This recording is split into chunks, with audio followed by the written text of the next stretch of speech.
Retrouvez dans un instant une rencontre à la librairie Ombre Blanche, organisée en partenariat avec Sciences Po Toulouse et enregistrée mardi 5 septembre 2023 avec le sociologue Gérard Mauger, directeur de recherche émérite au CNRS et chercheur au Centre européen de sociologie et de sciences politiques.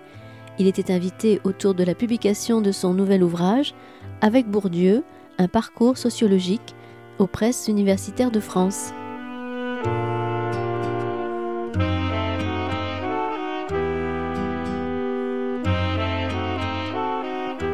Bien, on va commencer si vous voulez bien. Bonjour à toutes et à tous. Merci, merci d'être venus pour cette nouvelle séance, cette première de l'année pour les conférences Ombre Blanche. Un grand merci encore à nouveau à Hélène Cardona qui nous accueille. Grand merci à la librairie Ombre Blanche. Voilà,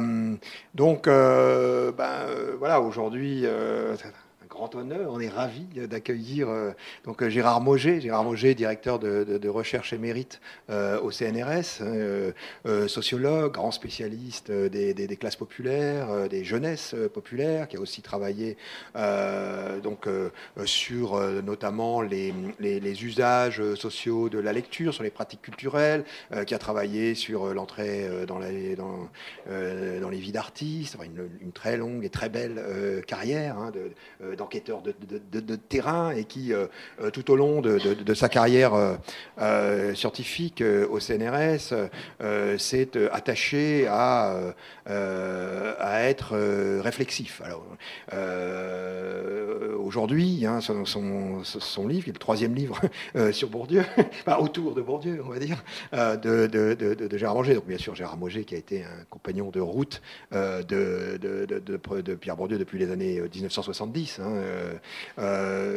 Gérard vient nous parler de l'œuvre de Bourdieu, plutôt que de l'homme, même si évidemment on peut aussi l'évoquer si vous le souhaitez.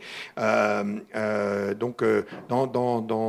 un livre qui est un livre qui est tout sauf dévot. C'est pas le genre de la maison. Et comme l'aurait voulu Pierre Bourdieu lui-même, il s'est agi pour Gérard de faire travailler les concepts. De les faire travailler, de les faire évoluer, de les nuancer, etc. Bon. Alors, c'est un livre, on ne va pas se mentir, qui est assez pointu du point de vue de la réflexion sociologique, de l'épistémologie, etc. C'est un livre qui ouvre aussi beaucoup de pistes nouvelles, qui est tout à fait passionnant. C'est l'occasion surtout, je pense, de faire un retour sur l'apport, finalement, de Pierre Bourdieu, et on va dire de l'école Pierre Bourdieu, et là, Gérard a bien sûr été aux premières loges, dans le premier cercle, de revenir sur cet apport considérable de celui qui est aujourd'hui, bien sûr, le sociologue le plus cité dans le monde, Pierre Bourdieu. Il n'en a pas toujours été ainsi. Et comme à l'accoutumée, je vais... si vous en êtes d'accord, commencer juste à poser les 3 à 4 premières questions, et puis ensuite on continue tous ensemble dans un cadre, dans un jeu de questions-réponses qui serait idéalement spontané, informel, sans chichi, et voilà, le plus librement possible. Donc à nouveau un grand merci Gérard d'être venu. Donc peut-être pour commencer,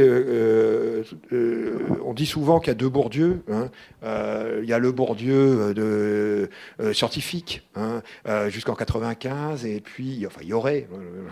Je dis tout de suite que je ne parle pas en mon nom, je ne partage pas du tout cette idée, mais enfin voilà, c'est quelque chose qu'on lit beaucoup. Et puis il y aurait le Bourdieu politique de l'après 95, l'après rencontre avec les cheminots, notamment ce grand moment très couru, qu'on voit beaucoup sur les sites internet, où après 95, Bourdieu serait passé du côté obscur, du côté politique. Voilà, qu'est-ce qu'on peut dire de cette opposition Bourdieu scientifique, Bourdieu politique? Oui. Merci d'être là. Je vais essayer d'être aussi clair que possible. Bon, d'abord, pour essayer de répondre à la question d'Éric, Bourdieu politique, Bourdieu scientifique. C'est vrai que c'est une chose qu'on dit souvent, bon, pour décrier Bourdieu en général, hein, pour dire, voilà, il a oublié d'être scientifique, il est devenu politique, bon, oublions-le. Voilà. C'est en général la conclusion. Alors, je voudrais dire deux choses par rapport à ça. La première, c'est que c'est pas complètement faux. Cette opposition n'est pas complètement fausse, mais on peut en rendre compte sociologiquement de façon assez simple. D'abord, on peut dire c'est faux. C'est faux au sens où l'œuvre de Bourdieu est tout entière d'une certaine façon politique. J'y reviendrai tout à l'heure.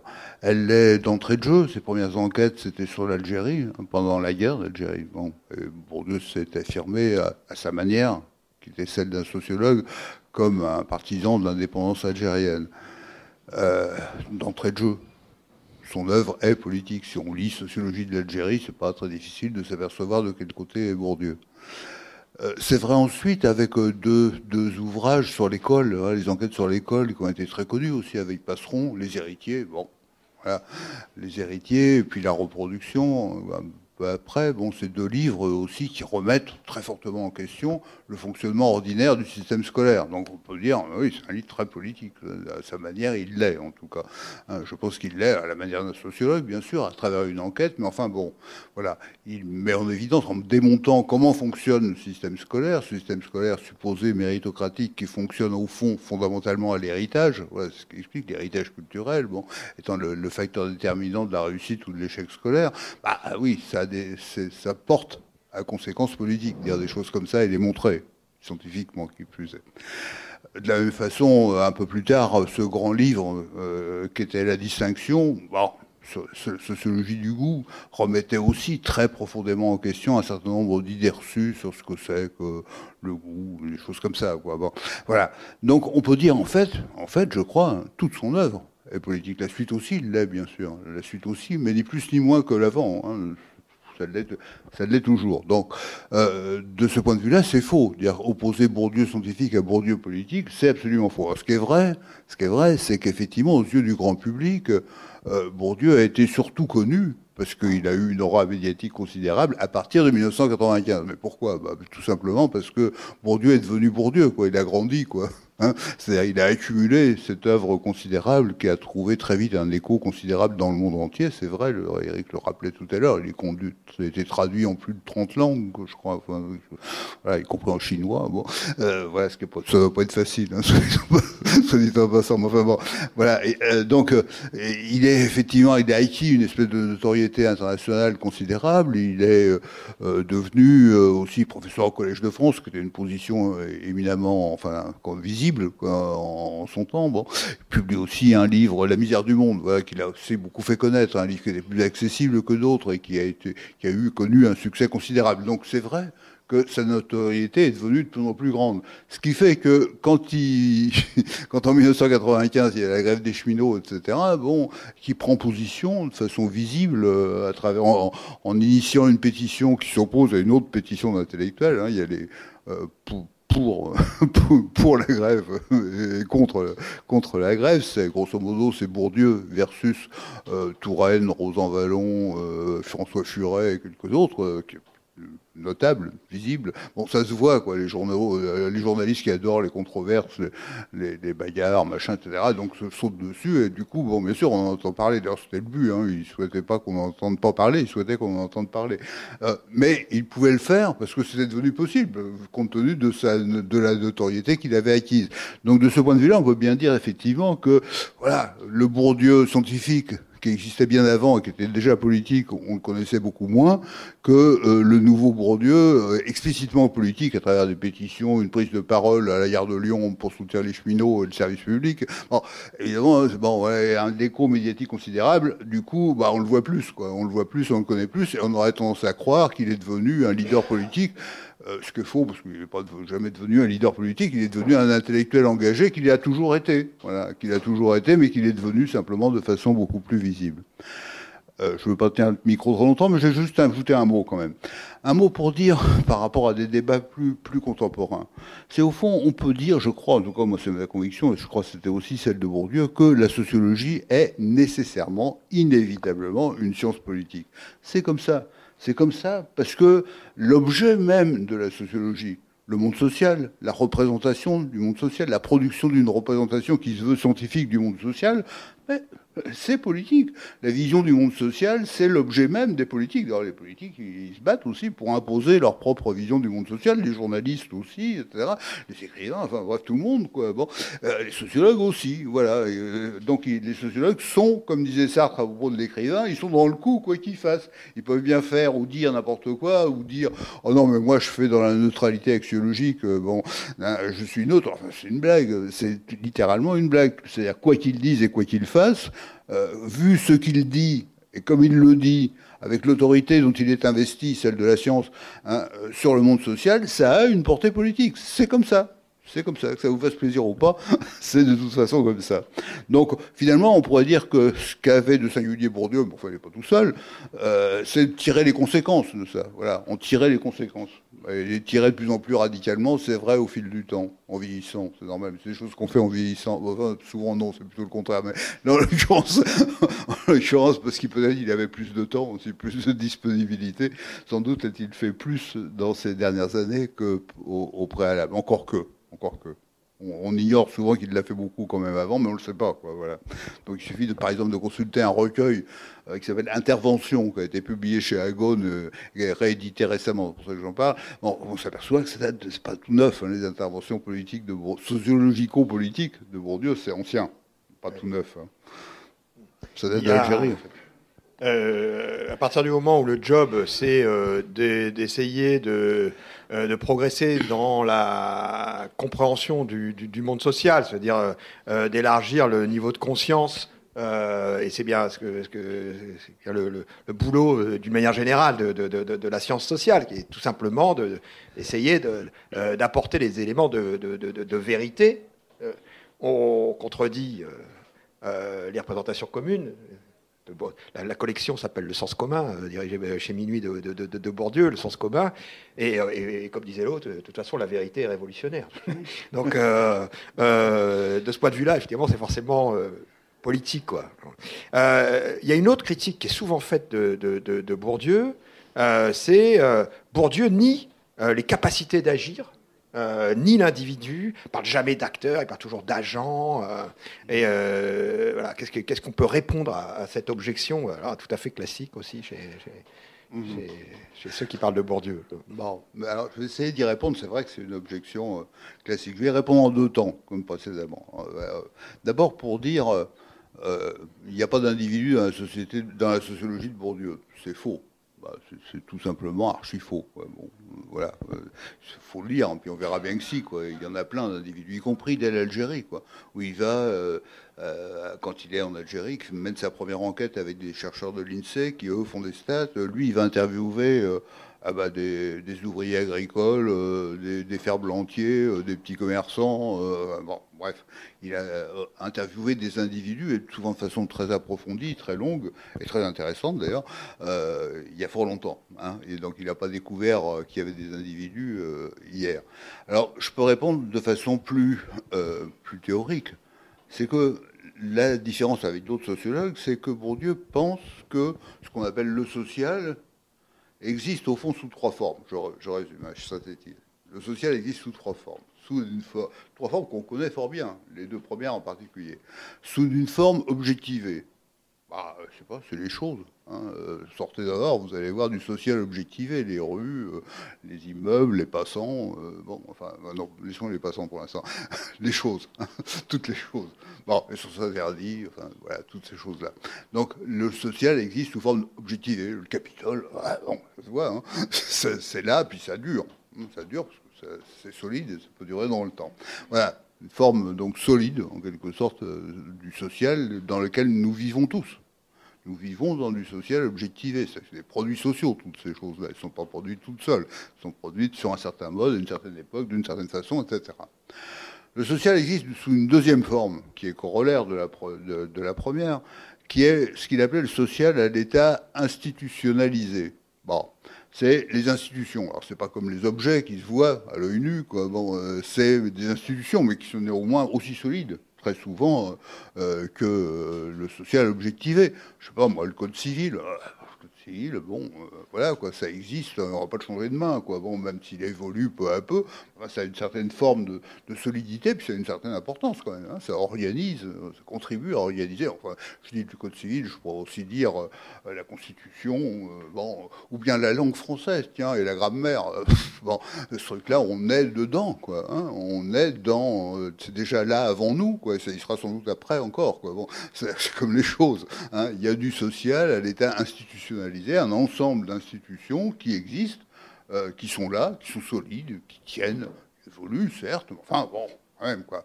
Ça existe toujours déjà là avant nous. Et puis, il y a une troisième forme, dit Bourdieu, alors ça, c'est ce qu'il a de plus original, c'est le social existe aussi à l'état incorporé. Alors, qu'est-ce que ça veut dire? C'est facile à comprendre compte tenu de ce que je viens de dire.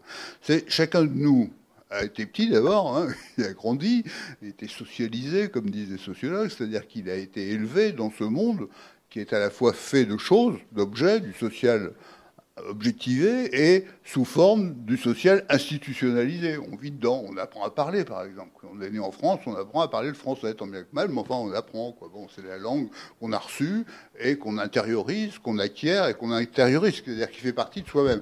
On apprend aussi des manières d'être, des manières de faire, manières de table, être poli, dire bonjour à la dame, machin, bon, enfin, toutes ces choses-là, quoi. Voilà ce qu'il faut faire pour vivre en société. On est donc aussi, on apprend le code de la route, enfin bon, vous voyez, toutes ces choses-là, le social objectivé et institutionnalisé, on l'incorpore, c'est-à-dire qu'on l'intériorise. Alors, c'est important de dire ça parce que finalement, on s'en rend même plus compte. C'est-à-dire que ça va de soi. Quand je parle, là, je suis pas en train de me dire, je parle le français et j'essaie de respecter les règles de grammaire orale. Bon, voilà, ça va tout seul, ça marche tout seul. Voilà, j'ai pas besoin de me poser des questions. C'est incorporé. Voilà, j'ai incorporé la langue française, c'est ma manière de m'exprimer ordinaire.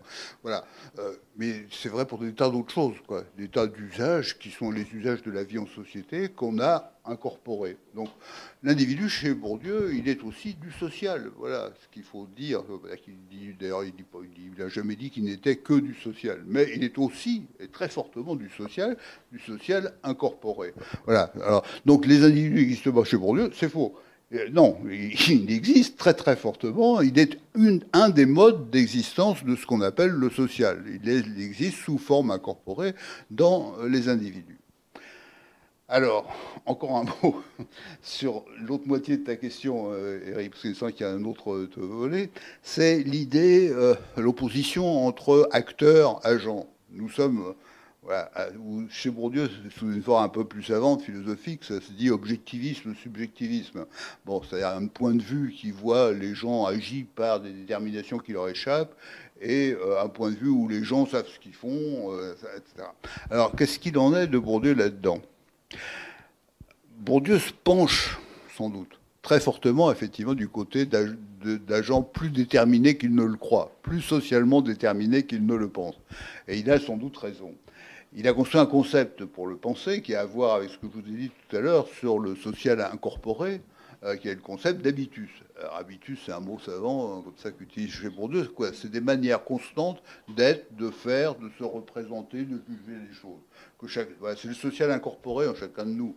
Voilà, la façon dont chacun a intériorisé le social, le monde social, c'est l'habitus chez Bourdieu. Et c'est des dispositions qui sont constitutives de ce qu'il appelle un habitus. Voilà. Alors, les habitus se déclinent sur différents modes, de différentes façons, etc. Mais voilà, l'habitus, c'est au fond, c'est très important, parce que chez Bourdieu, c'est ce qui nous permet de vivre en société. C'est parce qu'on a intériorisé les dispositions qu'il faut que, chez Bourdieu comme chez Leibniz, il dit nous sommes automates dans les trois quarts de nos actions. Réfléchissez un peu. Vous allez voir, vous n'êtes pas à chaque instant, quoi que ce soit que vous fassiez, en train de vous gratter la tête pour savoir ce que vous devez faire, ce que vous allez faire et comment le faire. Vous le faites. Vous le faites. Voilà. Vous le faites parce que ça va de soi. C'est évident, c'est incorporé. C'est l'habitus. Voilà. C'est vos dispositions qui vous portent à faire ce qu'il y a à faire dans ce type de situation. Voilà. Sans avoir à, vous voyez, réfléchir en termes de coût-efficacité ou je ne sais quoi. Bon, voilà. C'est dans les trois quarts de nos actions. Nous sommes automates. Voilà, c'est pour ça qu'on reproche à Bourdieu ça. On lui reproche de dire cette vérité dont chacun peut faire l'expérience. Interrogez-vous vous-même, vous verrez bien. Alors, bon, j'ajouterai un correctif. dans le livre. je pense que Bourdieu en fait un peu trop en la matière. Voilà. Comme souvent, je crois, c'est le principe d'ailleurs de quelques-unes des critiques que je me suis permis d'émettre dans ce livre, c'est que, au fond, il tord un peu le bâton dans un sens. On peut dire un de ses principes de pensée ou de style de fonctionnement était ce qu'il appelait la conciliation des opposés. Vous voyez, il prend les deux termes contraires et ils essayent de voir ce qu'ils ont de vrai, quoi, les deux. Puis bon, voilà, il bricole un truc qui fait que ça tient tout à la fois et de façon cohérente. Mais bon, le risque dans ce jeu de la conciliation des opposés, c'est de tordre le bâton dans un sens ou dans l'autre. C'est ce qui est arrivé à Bourdieu. À mon avis, le principe des quelques erreurs, si je peux me permettre de dire ça, parce que c'est quand même un peu gonflé, mais enfin bon, j'y reviendrai si vous voulez. À ce propos, c'est de tordre un peu le bâton dans l'autre sens. Et je trouve que, en ce qui concerne les individus, il en rajoute un peu sur l'aspect agent, justement, c'est-à-dire totalement agi. Je veux, à ça, pour faire comprendre ma critique, vous dire un truc très simple.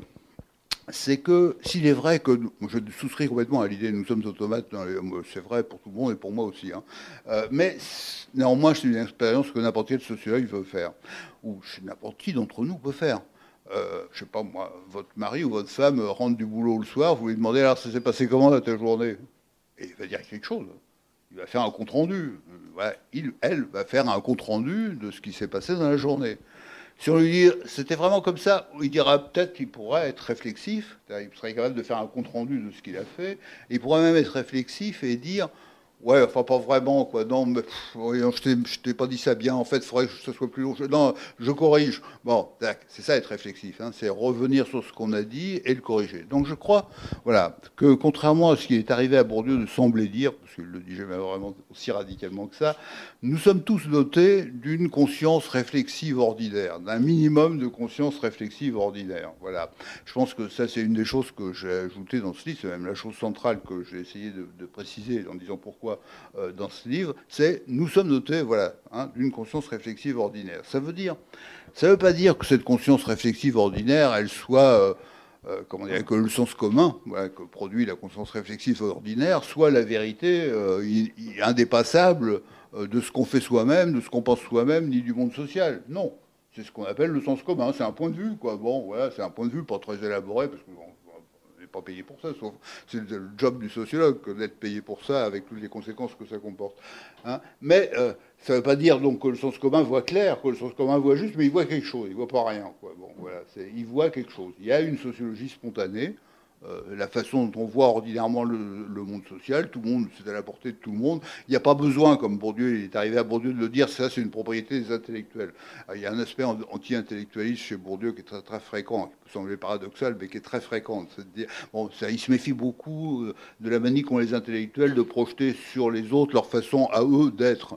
Bon, et donc, il dit, oh là là, attention, réfléchir sur le monde social, pour ça, il faut des conditions sociales particulières, ce qu'il appelait la scolée. La scolée, c'est le loisir studieux, c'est-à-dire la situation qui est le propre des intellectuels.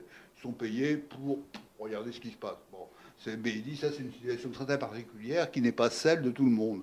Alors, en disant ça, il dit quelque chose de vrai, mais en même temps, il en rajoute, quoi. C'est-à-dire que la situation de scolée, le loisir studieux, elle n'est pas simplement une propriété des intellectuels, c'est une propriété extrêmement banale. Tout le monde a ça, plus ou moins. Mais quand je rentre chez moi et que voilà, je me repose, et que ma femme me dit alors ça s'est passé comment ta journée, je suis en situation de scoler. Je peux réfléchir sur ce que j'ai fait aujourd'hui et on peut dire quelque chose. Alors ça vaut ce que ça vaut, d'accord, mais je ne suis pas muet. En général, je suis capable de dire quelque chose. Je suis même capable de me corriger. Voilà. C'est en ce sens-là que j'introduis une petite correction pour dire ça. Alors, à partir de cette correction-là, on peut étendre un tout petit peu la correction. On peut aussi dire que il y a des conditions particulières où on est amené à se comporter en quasi-sociologue. D'une certaine façon, quelqu'un, par exemple, qui est investi dans l'univers économique, un commerçant, par exemple, il fait du calcul coût-efficacité. Il se dit, oh là, attends, mes tomates, aujourd'hui, je ne peux pas les vendre à ce prix-là, parce que là, je vais être de ma poche, hein, ça ne va pas le faire. Donc, voilà, il réfléchit, bon, hein, il fait du calcul, il se comporte en homo economicus. Vous voyez, il peut même pratiquer le choix rationnel à sa manière, comme il peut, dans son cadre, un cadre économique particulier qui va lui permettre de le faire. Donc il y a des situations où, en fait, la théorie du choix économique n'est pas fausse. Il suffit de se placer dans le champ, j'emploie un vocabulaire de Bourdieu, là, hein, dans le champ pertinent, le champ économique. Dans le champ économique, oui, je suis obligé de me comporter en homo economicus, c'est-à-dire en homme rationnel, parce que sinon je ne vais pas aller loin, quoi. Bon. Alors je peux me planter, bien sûr, je peux me tromper, je peux, bon, voilà, et faire faillite. Ah, bon, c'est les risques du métier, bon, voilà, de ce genre de métier. Mais ce qui est important, c'est que théoriquement, ça implique, si vous voulez, que s'il est vrai, je maintiens, que nous sommes, tout le monde, hein, dans les 3/4 de nos actions, nous sommes automates, il y a encore 25% où on ne l'est pas forcément. Voilà. Et donc, ces 25%-là sont importants, parce que c'est là-dessus que s'ancre une critique qui est à la fois juste et fausse, justement celle, le thème agent-acteur. Voilà. Acteur, on peut l'être dans certaines conditions, sous certaines, vous voyez, dans certaines conditions particulières. Voilà. Et je pense que voilà, c'est sur ce point-là que je pinaille dans le bouquin, hein, le premier chapitre. Oui, il y a aussi ce que tu développes autour justement de cette idée de conciliation des contraires qui fait que dans l'habitus, de toute façon, on est tous soumis à des injonctions contradictoires. C'est-à-dire, on a été formé par les institutions, c'est-à-dire les collectifs sociaux qui ont déposé en nous les ressorts, les dispositions qui s'actualisent dans des situations. Mais ces dispositions elles-mêmes, elles sont contradictoires et on est traversé de contradictions à concilier. Et ça génère forcément le côté de matrice génératrice positive de l'habitus, y compris chez les sociologues. À commencer par Bourdieu.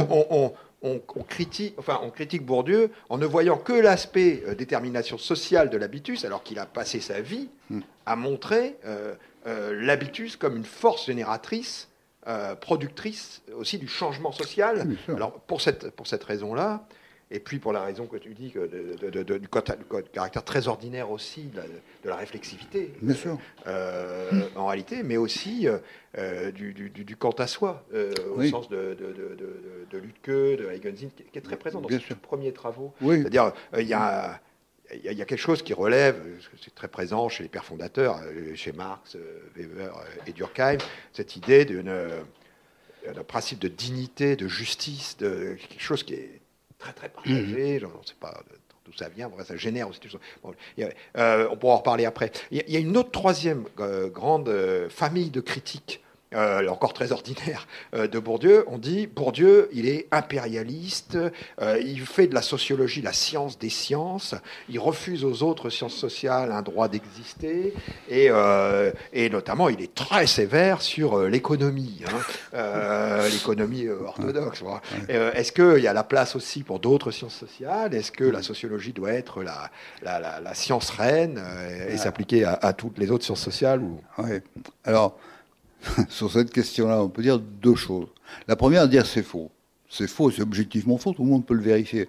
Bourdieu a été le créateur d'une grande revue de sciences sociales qui existe encore, qui s'appelle Actes de la recherche en sciences sociales, dont le nom dit bien de dont il s'agit. Ça ne s'appelle pas sociologie, sa revue. Elle s'appelait Actes, les actes, ce qu'on fait, les enquêtes, les travaux, de la recherche en sciences sociales, au pluriel. Hein. Bon. Et c'est très important à ses yeux. C'était très important parce que, ne serait-ce que parce que lui-même l'a pratiqué. Voilà. Lui-même, c'est un normalien, philosophe d'origine, qui était parti en Algérie pour faire une thèse de philo sous la direction de Canguilhem, et puis qui a petit à petit renoncé parce qu'il trouvait que c'était plus intéressant de s'intéresser aux Algériens et aux paysans kabyles en particulier, et donc il s'est converti à l'ethnologie. Alors c'est un autodidacte de l'ethnologie.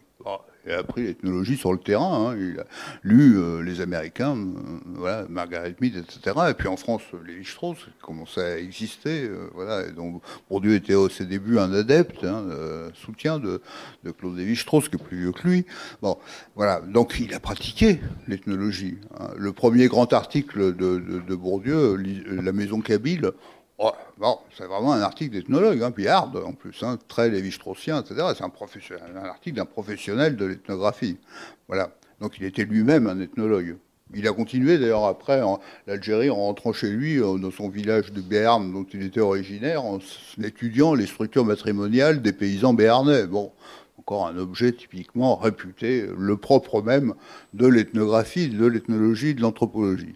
Donc, bon, voilà. Faut dire ça. Après, effectivement, il change, il s'intéresse au système scolaire, etc. Et là aussi, il se montre aussi très éclectique, méthodologiquement. Lui, il dit toutes les méthodes sont bonnes, et il les pratique toutes. Toutes, absolument. Il les apprend toutes. Voilà, il s'est d'abord initié à l'ethnographie, après il va s'initier aux statistiques, puis sérieusement, avec des mecs de l'INSEE qui sont ses amis. Donc il va apprendre les techniques d'analyse statistique, donc l'analyse en utilisant les données statistiques, les questionnaires, et les méthodes de traitement de ces données. En particulier, il a été en France un des pionniers de l'usage des ACM. Bon, c'est une technique particulière de traitement des données statistiques qui est assez ajustée en quelque sorte à sa manière de concevoir les univers sociaux, les champs, la théorie des champs. Enfin, bon. J'en parle dans le bouquin. Hein, ACM, c'est analyse des correspondances multiples. Ah oui, analyse des correspondances multiples. Bon, c'est une technique particulière d'analyse statistique qui est assez adaptée à la description qu'il propose de ce que c'est qu'un champ. Mais bon, voilà, il faudra expliquer, donc pardonnez-moi. Bon, enfin bref, voilà, donc sur les méthodes, il est aussi extrêmement éclectique, et il défend cette éclectisme dans le métier de sociologue. Par exemple, bon, il dit qu'il faut tout savoir faire, mais il n'y a pas à privilégier telle ou telle méthode, toutes sont bonnes, quoi. Il faut les pratiquer toutes. L'histoire, bien sûr, aussi, il faut travailler, faire de l'histoire. On ne peut pas comprendre le présent si on ne sait rien du passé, enfin, c'est absurde. Il faut donc faire de l'histoire. Donc faire de la sociologie, c'est faire tout à la fois. C'est faire ce que font les ethnologues, ce que font les statisticiens, mais ce que font aussi les historiens, etc. Bon, et puis bien sûr, même si Bourdieu a à voir avec Marx, mais sans être marxiste, en ce sens que s'il ne nie pas l'importance des structures économiques, il dit les structures symboliques, culturelles, si vous voulez, sont tout aussi importantes que les structures économiques, ce que Marx a raté, d'après lui. Bon, c'est une critique un peu rapide de Marx, là encore, on pourrait discuter, mais enfin bon, ce qui est en tout cas intéressant, c'est de dire que Bourdieu, c'est quelqu'un qui est attrape-tout. Il définissait volontiers comme ça, il attrape tout ce qui passe et qui est intéressant et important à ses yeux, et tout l'est pour lui. Donc voilà, c'est une critique absurde. En ce sens qu'il a été un des rares praticiens de l'interdisciplinarité. Vous savez, il y a toujours pour les chercheurs en sciences sociales, en tout cas, des appels plus ou moins incantatoires à l'interdisciplinarité. C'est vachement bien d'être interdisciplinaire. Ouais, simplement, c'est plus facile à dire qu'à faire, quoi. Ne serait-ce que, vous voyez, pour pratiquer deux disciplines, il faut au moins en connaître deux proprement, quoi. Bon, et être capable de les pratiquer en même temps, ce qui est quand même pas tout à fait évident, quoi. Vous voyez, à chaque fois, il y a des investissements très lourds à faire pour pouvoir devenir un praticien convenable de la discipline d'à côté, quoi. Si on prétend être interdisciplinaire, il faut être capable de maîtriser au moins deux disciplines. Ouais, bon. Et c'est plus facile à dire qu'à faire, quoi. C'est un peu incantatoire très souvent. À pratiquer, c'est de toute façon un peu plus difficile. Et Bourdieu l'a fait mieux que personne, je crois. En tout cas, oui. Alignez-vous si vous pouvez, quoi. Bon, on peut dire ça, quoi. Bon, alors, ce qui est vrai aussi, à l'envers, c'est que, étant un praticien de l'interdisciplinarité, y compris la psychanalyse, en passant, on n'a pas très beaucoup remarqué, mais enfin, c'est pourtant vrai. Bon. Étant un praticien lui-même de l'interdisciplinarité, ça l'a amené à critiquer des gens à côté. Il ne se privait pas de critiquer les sociologues. Hein. Je critiquais très vivement, souvent très vivement, des tas de sociologues. Hein. Mais bon, voilà.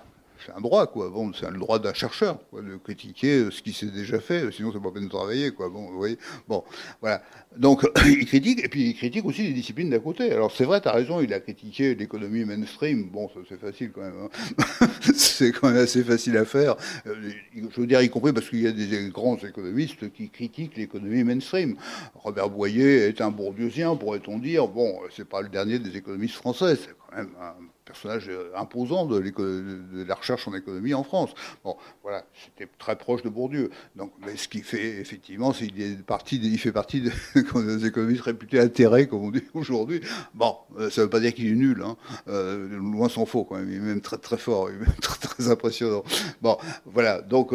dire ça veut dire que, oui, il est vrai que Bourdieu a critiqué les économistes, en tout cas un certain type d'économistes, qu'il a critiqué des historiens. Ah oui, aussi, ils ont pris plein la tronche, mais un certain type d'historiens, ou une certaine manière de faire de l'histoire. C'est-à-dire une manière de faire de l'histoire qui, justement, ignore la sociologie, fait comme si la sociologie n'existait pas. Parce que c'est proprement idiot quand on étudie le monde social, que ce soit au présent ou au passé, on a besoin des mêmes outils, des mêmes concepts, des mêmes schèmes d'analyse. Pas, voilà, on peut être amené à les aménager, etc. Mais bon... Alors, c'est vrai que, donc, à la fois, je veux dire, nul plus que Bourdieu n'a pratiqué l'interdisciplinarité, et en même temps, ça l'a amené, cette pratique même de l'interdisciplinarité, l'a amené à critiquer les disciplines d'à côté. Enfin, en tout cas, certains des ténors des disciplines d'à côté. Voilà, on peut dire ça comme ça, quoi. L'interdisciplinarité, on pourrait ajouter ce qu'on appelle aujourd'hui l'intersectionnalité. Quand on parle d'analyse des correspondances multiples, c'est très simple. Ça veut juste dire ne pas faire ce que, comme c'était la formule de Bourdieu, il disait la mauvaise sociologie, c'est la sociologie par la profession du père. La sociologie a un indicateur. Ça, c'est typique de la mauvaise sociologie. Et Bourdieu a développé, ça c'est peu connu, avec les plus grands mathématiciens de l'époque, Benzekri, justement, des méthodes mathématiques et statistiques qui permettent de prendre en compte plusieurs variables. Ah, oui. Et pas 3 seulement. Hein. Et pas 3, et 4, et 10, et 20 variables, et les hiérarchiser. C'est extrêmement sophistiqué comme modèle, les analyses de correspondance multiple, qui effectivement collent avec la théorie des champs. Bah, mais c'est justement cette idée de complexifier les variables explicatives. De s'en tenir à une variable, 2 variables ou 3 variables, c'est ridicule. Quoi. Bon, c'est bien sûr beaucoup plus vaste que ça. On peut les multiplier à l'infini, les variables. Alors, pas pour le plaisir de les multiplier, non, mais en essayant justement de trouver dans chaque situation, dans chaque condition, quelles sont les variables pertinentes. C'est-à-dire de les mettre en évidence, mais pas les mettre en évidence comme ça seulement au pif, mais en le vérifiant. Absolument. Entre autres avec des ACM, des analyses des correspondances multiples. C'est-à-dire que ça peut s'objectiver sur le terrain. Ou bien ça marche, hein, c'est une variable discriminante, ou bien c'est une variable qui l'est très peu, ou faiblement. Voilà. Bon, alors qu'il y en a d'autres qui s'avèrent, et qu'on découvre parfois, qui s'avèrent être extraordinairement classantes, clivantes dans tel ou tel univers, dans telle ou telle situation. Quoi. Donc voilà, on pourrait dire, non, je n'ai rien contre ça, hein, parce que ça fait un peu vieux con, de dire, voilà, les petits jeunes avec leur intersectionnalité, bon, c'est quand même, quoi, bon, quand même. Vous voyez, ils ont découvert la Lune, quoi. Enfin, on a fait beaucoup mieux avant, quoi. Bon, voilà, on a découvert ça bien avant, on a fait beaucoup mieux que ce qu'ils nous proposent, quoi. Voilà, je pense beaucoup mieux, je veux dire plus sophistiqué, plus fin, plus subtil comme type d'analyse, vous voyez, bon, qui permet d'aller un peu plus loin que de répéter toujours la même chose, quoi. Bon, voilà. Bon, c'est à vous. Est-ce que vous avez des questions? Oui.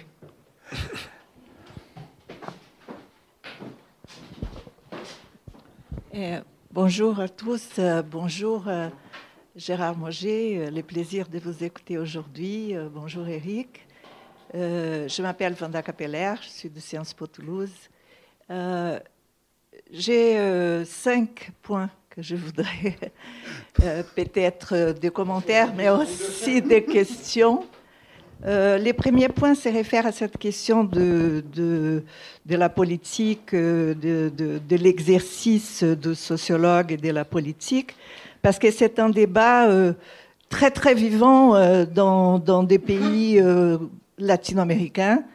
Et moi, j'appartiens au Centre des sciences sociales de l'Université de Coimbra, de Boaventura de Sousa Santos.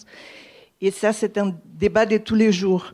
Parce que je pense qu'il y a aussi une nuance entre l'engagement, j'abuse de mots, l'engagement moral face à une société, écrire des papiers, signer, etc., et la militance de sociologue.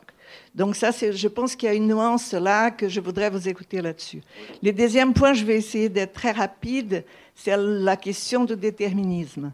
Je pense que vous avez parlé de la réflexivité, d'autres éléments. Je pense qu'il y a un élément très important, je pense que vous n'avez pas cité, c'est la question, c'est que les agents ils disposent d'une capacité de stratégie. Et ce concept de stratégie de Bourdieu, il est très important pour montrer justement que, associé à la réflexivité, on peut changer les conditions sous lesquelles on est soumis. C'était d'ailleurs son cas personnel. Bon, le troisième point, c'est sur la question soulevée par Eric sur l'impérialisme. Si je me rappelle bien, il y a des pages qu'il a écrites qui sont brillantes contre les fonctionnalismes nord-américains comme un impérialisme sociologique. Et je pense justement qu'il a essayé de se contreposer à cet impérialisme qui était la vérité du fonctionnalisme qui a dominé le monde pendant 50 ans et toute la sociologie de tous les pays du monde.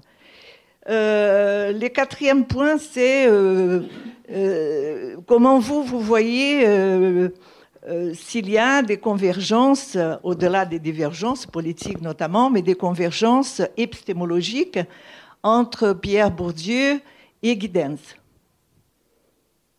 Et la cinquième question, c'est sur la sociologie du droit de Giddens. Je suis sociologue de droit, de Giddens, pardon, de Bourdieu.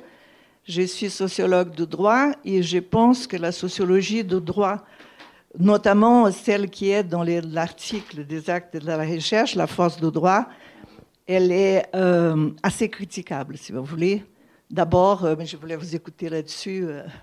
Pourquoi je pense qu'elle est critiquable? Je vous dis en 2 mots, parce que ils confondent dans ces textes ce qui est système juridique, système judiciaire, clairement. Bon, là, il va falloir répondre très rapidement à 5 questions, en quelques mots, pour pouvoir quand même laisser un peu de temps pour les autres. Merci, Vanda. Je suis capable inégalement de vous dire quelque chose, sinon de répondre, du moins de dire quelque chose. Sur la première question, c'est une question qui m'intéresse beaucoup.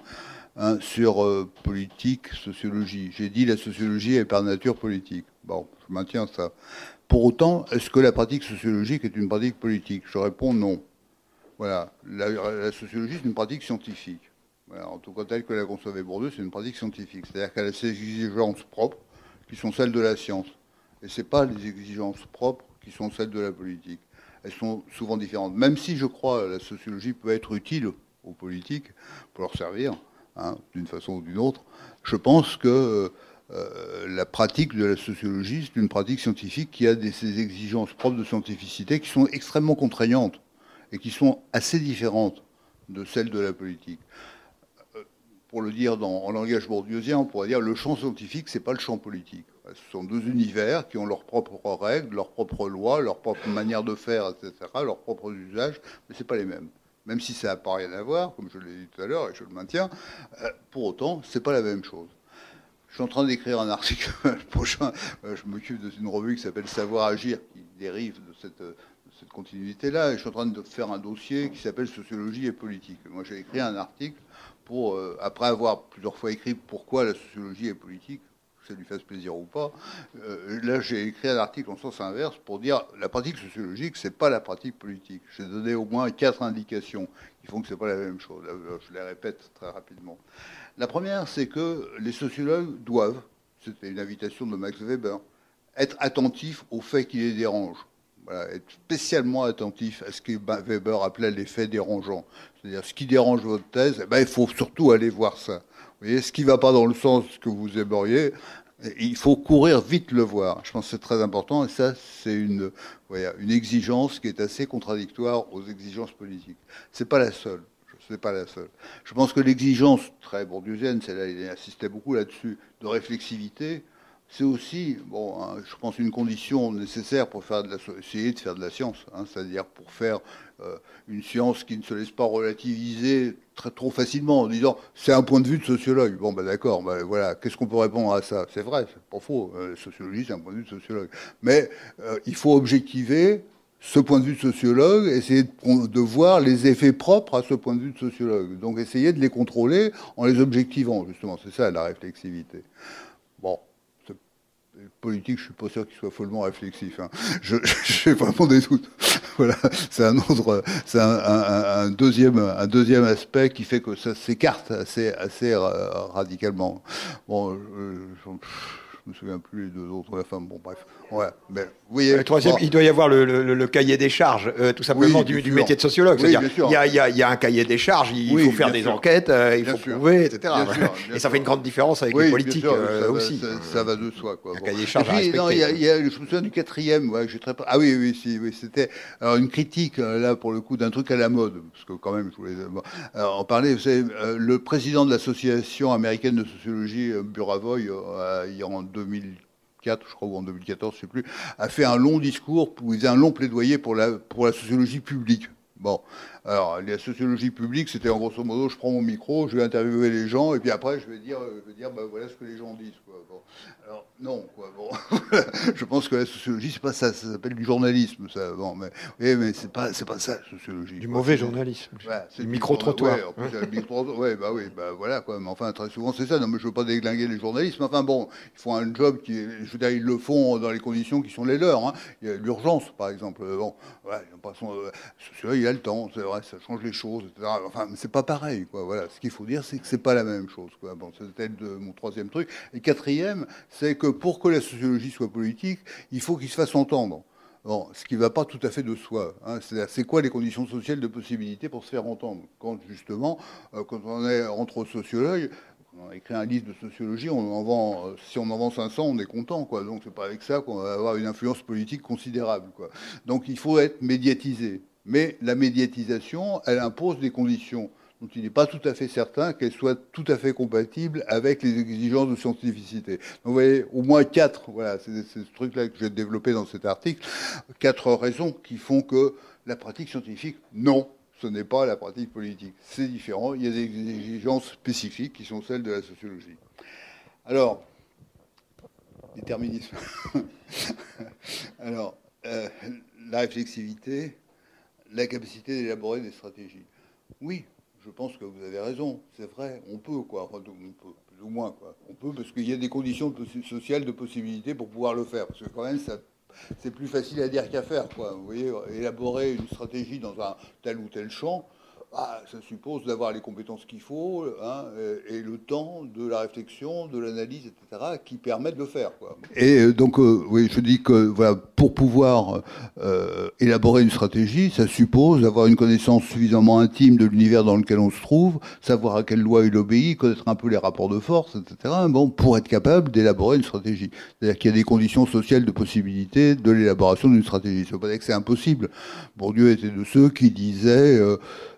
contre l'accusation de déterminisme, quoi, contre l'idée de loi en sociologie, il dit mais enfin bon sang, bon, s'il y avait pas, on connaissait pas un peu les lois de la gravité, on n'aurait jamais inventé l'aviation, quoi. Bon, voilà, c'est une condition nécessaire pour pouvoir inventer l'avion, pour pouvoir voler, il faut savoir que les scores tombent, bon, et qu'ils tombent d'une certaine façon.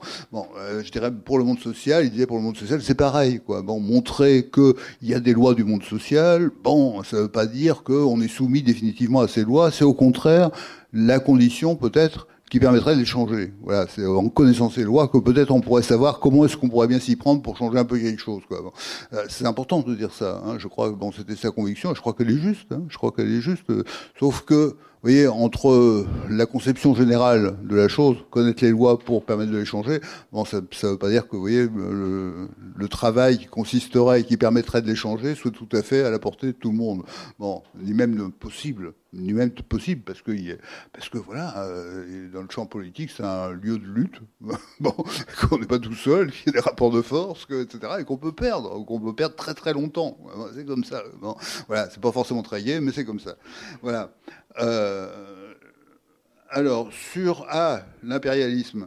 Ah oui, c'est vrai, vous vous rappelez de métier de sociologue où il déglinguait Parsons, quoi, le fonctionnalisme américain qui pensait avoir réponse à tout, quoi. Alors, non, c'est vrai que pour lui, c'était pas comme ça, quoi. Bon, ça l'énervait même prodigieusement. Et donc, qu'on puisse penser sa boîte à outils conceptuelle, voilà, je pense comme Wittgenstein, mais il aurait été d'accord avec cette formule-là. Hein. Cette boîte à outils conceptuelle, il n'avait pas l'idée que c'était un ouvre-boîte universel qui permettait de marcher pour tout et tout, n'importe comment, quoi. Au contraire, il avait profondément le sentiment que c'était provisoire, tout ça. Et il tenait beaucoup à ce qu'on ait l'idée que le concept, la théorie des champs, que la théorie de l'habitus, que les capitaux, la théorie des capitaux, etc., bon, de la conversion des capitaux, le champ du pouvoir, enfin, ces concepts tout à fait importants, étaient des formules provisoires, destinées à être améliorées, rectifiées, etc. Et pas, bon, avec l'idée que c'est par définition universel. Pour que ce soit universel, il faut le montrer. Alors, il faut essayer, puis voir si ça marche. Si ça marche pas, on les jette, quoi. Bon, puis on trouve autre chose. Voilà. C'était ça, je pense que sa démarche qui est celle profondément d'un savant, d'un scientifique, c'est-à-dire qui fait des enquêtes, quoi. Il fait des enquêtes avec des outils, parce que pour faire des enquêtes, on a besoin d'outils. Et donc, il fabrique des outils pour pouvoir enquêter, mais l'idée est de pouvoir justement revenir sur ces constructions conceptuelles et les bricoler au besoin, hein, pour les aménager à une situation nouvelle, voilà, qui permettra de progresser. C'est aussi pour ça que je me suis permis d'écrire ce livre-là, qui au fond voilà, procède de ça. Moi, j'ai appliqué le règlement, si on peut dire, ou la conception scientifique qui était celui de Bourdieu. Les outils, c'est fait pour s'en servir. Je m'en suis servi dans différents terrains, pour différents champs d'analyse. Bon, si possible, pas les mêmes que ceux de Bourdieu. Voilà, on prend d'autres justement pour voir. Et puis, bah, voilà, en m'en servant, j'ai été amené à on a adopté l'essentiel quand même, mais aussi à rectifier, voilà, rectifier certains, parce que voilà, pour que ça colle avec mon expérience de l'enquête, il fallait que je les rectifie. Donc voilà, grosso modo, c'est ce que j'ai, en toute modestie, essayé de faire. Je ne prétends pas dépasser Bourdieu, hein, c'est pas loin de moi, c'était ce genre d'idée. Hein. Bon, je pense que voilà, que la science, c'est un processus cumulatif très lent. Voilà, très très long. Voilà, chacun apporte sa pierre, apporte un bout de machin qui rectifie, améliore, précise, etc. Mais je crois que c'était profondément le point de vue de Bourdieu lui-même. Voilà. Giddens, je ne vais pas en parler parce que je ne connais pas. Je connais trop mal. Je connais trop mal pour pouvoir en parler. Donc bon, voilà, je pourrais parler du. Oui, c'est possible, mais je suis incapable de le faire. Donc voilà, je suis trop long. Et puis, alors, sociologie du droit, oui, vous avez sans doute raison, mais alors je ne suis pas juriste du tout non plus. Je connais l'article en question de Bourdieu.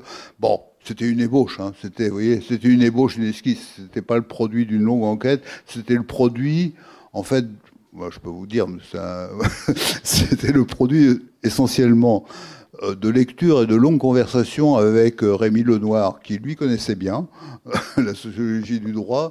Donc, au fond, voilà, c'est un produit de conversation un peu élaboré, prolongé quand même, et de lecture aussi, mais pas d'une véritable enquête. Donc, je pense que c'est effectivement une ébauche éminemment critiquable, du type de celle dont je parlais tout à l'heure. C'est livré, voilà, une analyse. Critiquer. Ouais, elle est d'ailleurs livrée pour ça. Il faut la critiquer, il faut l'améliorer et la rectifier sans doute. Voilà. Oui, une question.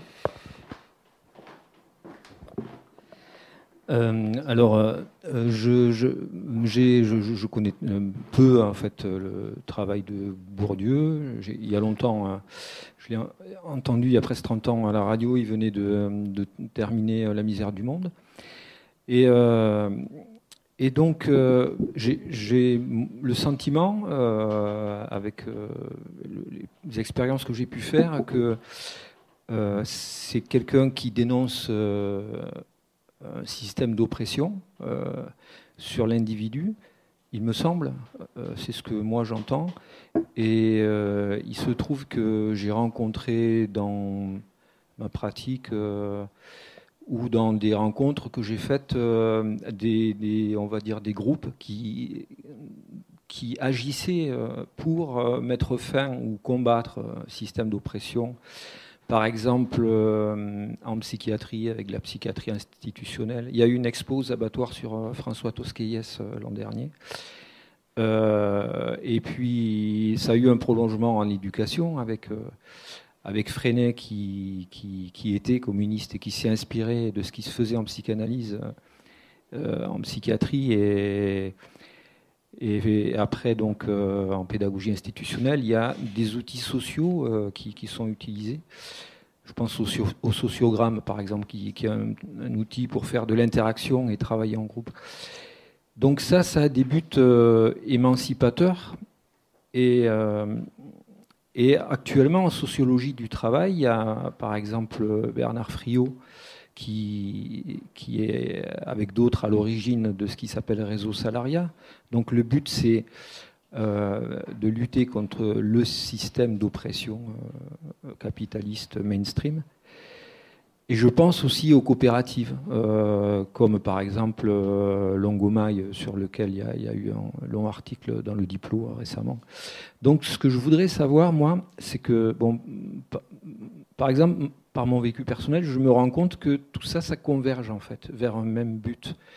Et je voudrais savoir si, plutôt que de rester... Alors je sais bien que votre livre est sur Bourdieu, donc, mais... Ce qui m'embête, moi, c'est le cloisonnement, en fait, de tous ces actes, en fait. Et je voudrais savoir s'il n'y a pas de la part de Bourdieu, il n'y a pas eu une volonté d'observer, mais aussi d'agir, puisqu'il a agi pendant la grève de 95, et de mettre tout ça en relation, d'observer ce qui réussit pour lutter contre le déterminisme social et d'en parler et de le mettre en avant, alors pas seulement en étant médiatisé, mais par des actions concrètes. Voilà, je ne sais pas si c'est clair. Si c'est clair, mais c'est difficile, parce que vous voyez, je dirais simplement ça, que le programme que vous proposez, aussi louable soit-il, est effroyablement compliqué. Voilà, c'est que c'est pas si facile que ça. Vous voyez, c'est-à-dire, vous parlez des pédagogies libertaires sous leurs différentes formes. Je sais que ça existe, hein. Bon, j'ai lu ça même un peu quand j'étais jeune, il y a longtemps, quoi. Bon, mais j'ai entendu parler de tout ça, quoi. Je connais un peu ce que c'est que Freinet, Célestin et Élise Freinet, Maria Montessori et d'autres. Bon, que j'ai lu un peu autrefois, c'est évidemment très intéressant. Mais bon, so what, quoi. Moi, j'ai rien à dire de spécial. Vous connaissez sans doute mieux que moi, quoi. Bon, j'ai rien à dire de spécial sur la question. Est-ce que ça serait, alors ça pourrait être un débat, hein, mais il faudrait travailler. Est-ce que ça pourrait être l'ébauche d'une piste pour réfléchir à comment est-ce que cette école qui reproduit les inégalités sociales pourrait ne pas les reproduire? Bah voilà, c'est une vraie question, ça, c'est une question intéressante. Enfin, moi, je n'ai pas de réponse plus comme ça, hein. J'en sais rien. Voilà, tout simplement, je n'en sais rien. Et je pense que pour le savoir, ce serait tout sauf simple. Il faudrait faire des expérimentations, construire des protocoles, comparer, machin, etc., étudier, voir ce que ça donne, réfléchir à d'autres. Voilà, qu'est-ce qu'il y a de disponible pour faire ça? Bon. Ce serait une tâche éminemment importante.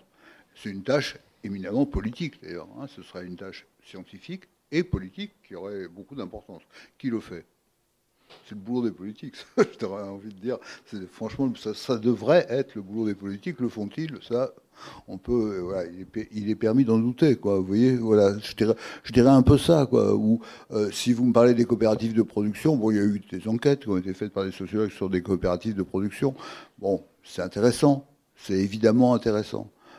Est-ce que voilà, ça peut servir d'ailleurs d'horizon, hein, si on réfléchit à qu'est-ce que serait un mode de production autre que le mode de production capitaliste néolibéral tel qu'on le connaît aujourd'hui, avec flexibilité, rentabilité, évaluation, prime au rendement, prime individualisée, etc. Bon, ouais. Certainement, mais il faut travailler là-dessus, quoi. Voilà, c'est un job proprement politique. Réfléchir à ces questions-là, je pense que c'est vraiment, à proprement parler, un job politique. C'est-à-dire tracer un horizon pour l'avenir. Ça, c'est le travail des politiques. Hein. Le sociologue, il fait pas ça, quoi. Le sociologue, il regarde ce qu'il sait, et c'est déjà pas si simple, quoi. Il regarde les choses telles qu'elles sont, et il essaie de comprendre comment ça marche. Bon, c'est déjà beaucoup, quoi. Tracer un horizon pour l'avenir, d'une certaine façon, ça peut être tirer les conséquences de ce qu'il fait, donc ça n'a pas rien à voir. Mais c'est quand même, vous voyez, c'est quand même un autre boulot, quoi. Je dirais ça, quoi. Je pense que les sociologues peuvent servir pour être mobilisés pour le faire, mais ça supposerait qu'ils ne sont pas tout seuls, quoi. Bon, comment on fait, quoi? Bon, vous voyez, il faut trouver le mode d'emploi. Comment on s'y prend pour, vous voyez, essayer de réfléchir à des questions de ce genre-là, y réfléchir de façon un peu, comment dire, objectivante, scientifique, concertée, hein, vous voyez, en se donnant les moyens de progresser. Voilà. Bah, ça serait bien, vous voyez, ça serait bien. Bourdieu a pu appeler à la fin de sa vie à la constitution de ce qu'il appelait un intellectuel collectif autonome. ICA, voilà, l'intellectuel collectif autonome, mais grosso modo, ça ressemblait à ce que vous dites là, quoi. Vous voyez, c'était une aspiration comme ça. Ah, mais c'est des appels dont il faut bien dire qu'ils sont restés très largement incantatoires. Je sais, j'ai participé à ces trucs-là. Bon, voilà, quoi. Ça marche comme ça marche, quoi. Bon, vous voyez, c'est-à-dire, puis il faut trouver je sais pas, il faut trouver un écho, il faut trouver des gens qui répondent, qui disent oui, présent, puis autre chose que venir à une réunion pour 5 minutes, quoi. Bon, faut travailler. Voilà. Et qui le fait? Bon, vous voyez, c'est plus facile à dire qu'à souhaiter, en tout cas. Vous voyez, oui, à dire qu'à faire. Voilà, je dirais ça, simplement. Mais je dis pas que vous n'avez pas raison de poser la question. Je pense qu'il faut poser ce genre de questions. Mais bon. Il a vraiment cherché à acheter des ponts, y compris, c'est peu connu, quand même, vers la psychanalyse, avec notamment son dialogue avec Jacques Maître. Oui. Mais c'est vrai que du point de vue de l'action, c'était surtout essayer de coordonner l'action des intellectuels, c'est-à-dire avec l'idée qu'effectivement, c'est aux politiques de lire les travaux de sciences sociales et d'en faire leur beurre et de faire des propositions, même si, de fait, il a aussi quand même, à plusieurs moments, été force de proposition. Il y a des tas d'exemples sur des choses très concrètes sur lesquelles il était spécialisé. Par exemple, on sait, via Attali, que c'est lui qui est à l'origine de Arte. C'est lui qui, dans une discussion avec Mitterrand, à l'époque, les présidents accueillaient une fois par mois les intellectuels. Bon, on ne refusait pas d'aller voir le président de la République quand c'était Mitterrand, qui lui a suggéré l'idée de faire une chaîne de télévision qui serait culturelle et franco-allemande. Et ça, c'est Bourdieu est à l'origine de ça. Il y a plein de petits exemples comme ça, très concrets, d'idées qui ont été reprises de Bourdieu, qui sont pour le coup très politiques, très pragmatiques. Merci. Bon, ben alors merci à nouveau, Gérard. Merci à vous.